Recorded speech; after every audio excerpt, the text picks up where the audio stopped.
ابن خلدون یوه قاعده ذکر کړې وي انسان الله داسې پیدا کړی انسان چې الله په یو باب کې ښه عالم کې په بل باب کې بیا نسي کولی پوه شو انسان الله داسې پیدا کړی چې دا یو باب کې انسان ښه عالم سو په دې بل باب کې نسي کېدلی دا د الله عادت د انسانانو د ژوند قاعده ده بیا به تاسې په ما اعتراض کوئ نو تا ولې موږ ته ویلې چې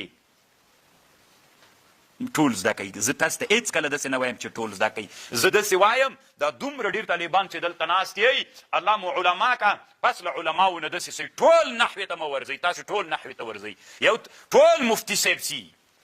مورخ ما ته راوښیه په افغانستان کې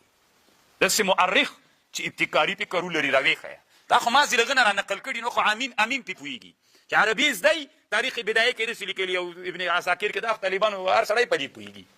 خبر پوه شولئ دغه ټولنه کې داسې انسانان پیدا کوي تنا د موږ په ملایي کې یو د بلاغات والا سئ یو په نحوه کې ماهر سئ یو مثلا په تفسیر د قرآن کې سئ یو په حدیثو کې سئ حدیث هم خپل منځ کې موضوعات لري تفسیرونه هم خپل منځ کې موضوعات لري بل یې په فقه کې سئ بل په فقه معاصر کې سئ بل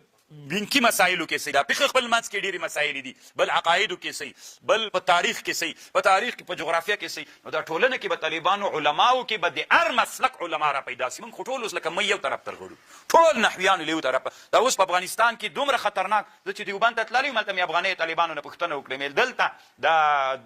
دا واړه کتابونه غیر د حدیثو نه دا نور دا دلته ښه دي که افغانستان کې افغانستان دا ځمځکه فرق لري څنګه یعنې دلته افغانستان کې دلته تحقیقونه ډېر دي دلته موږ طالبانو نابغاګان په نحو کې لرو په صرفو کې لرو که نه سرپیمیر کې لرو طالبانو په بدیل میزان کې خو بیخي 2000 دانې لرو دا موږ نه وایو چې نه یې لرو پیدا ډېر نه کوي دومره ډېر نابغاګان دي چې دغه کې پیدا کړي په دا بل کې را پیدا کړه چې موږ په مخ باندې لاړ سو